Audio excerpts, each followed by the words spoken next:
આમોદમાં ખાડારાજ થતાવત highway number 64 પર ફરી એકવાર કાર ફસાઈ, લોકોમાં રોષ. આમોદનો હાઈવે નંબર 64 પર ખાડારાજનો અંત આવતો નથી. ફરી એકવાર આ માર્ગ પરના મોટા ખાડામાં એક કાર ફસાઈ ગઈ હતી, જેને જેસીબીની મદદથી માંડ બહાર કાઢવામાં આવી હતી. આ ઘટનાએ ફરી એકવાર તંત્રની બેદરકારીને ઉજાગર કરી છે. છેલ્લા ઘણા સમયથી આ હાઈવે અતિ બિસ્માર બન્યો છે. વાહન ચાલકો માટે આ રસ્તો જીવલેણ બની ગયો છે અને અહીં રોજ અકસ્માતો સર્જાય છે. સ્થાનિક લોકોએ વારંવાર રજૂઆત કરવા છતાં તંત્ર જાણે કુંભકર્ણની ઊંઘમાં હોય તેમ કોઈ કાર્યવાહી કરતું નથી. આ ઘટના બાદ સ્થાનિકોએ જણાવ્યું કે આ રસ્તો હવે મોતનો કૂવો બની ગયો છે.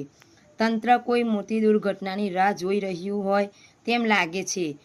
જો તાત્કાલિક ધોરણે આ રસ્તાનું સમારકામ કરવામાં નહીં આવે તો અમે ઉગ્ર આંદોલન કરીશું.